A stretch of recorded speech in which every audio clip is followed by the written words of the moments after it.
என்ன சாப்பிடுறீங்க? ஒரே ஒரு ஊத்தப்பம் வேணுங்க. ஒரு நிமிஷங்க முடிச்ச கேட்டு போங்க. சொல்லுங்க. என்ன பண்றீங்க? ஒரு சம்பு தண்ணி எடுத்துக்கங்க. அத தோசைக்கல்ல ஊத்தி அதுக்குன்னு வழக்கமா ஒரு விளக்கமா வச்சிருப்பீங்கல்ல? ஆமாங்க. அத அடிப்பக்கமா திருப்பி சரிங்க. வரட்டுன்னு ஒரு 4 இழுப்பு இழுத்து சரிங்க. நல்லா கழுவி விட்டுருங்க. சரிங்க. ஒரு கிண்ண நிறைய மாவு எடுத்து பெரிய ரவுண்டாவும் இல்லாம சின்ன ரவுண்டாவும் இல்லாம சரிங்க. பொதுவா ஒரு ரவுண்ட ஊத்தி 4-5 வெங்காயத்தை விட்டு பொடி பொடியா நறுக்கி அப்படியே மேலாப்ல பரபர தூவி விட்டு சரிங்க. ஒரு நீளமான கேரட் எடுத்து அதையும் பொடி பொடியா நறுக்கி சரிங்க. அப்படியே மேலாப்ல பரபர தூவி விட்டு சரிங்க.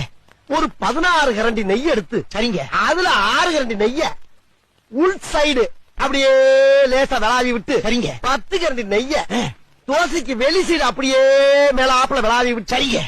இட்லி பொடி இருக்கு பாத்தீங்களா? அத அப்படியே அள்ளி மலை சாரல் மாதிரி அதையும் மேலாப்ல பரபர அப்படியே பேய விட்டு சரிங்க.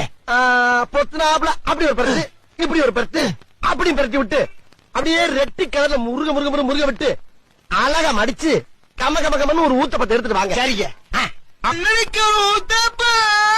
அரை மணி நேரமா கதையா சொல்லிருக்கேன். அம்பட்டுக்கும் சரிங்க சரிங்கன்ட்டு ஒரே வார்த்தையில ஊத்தப்பம்னு போயிட்டானே. வரட்டும் வாடிங்க.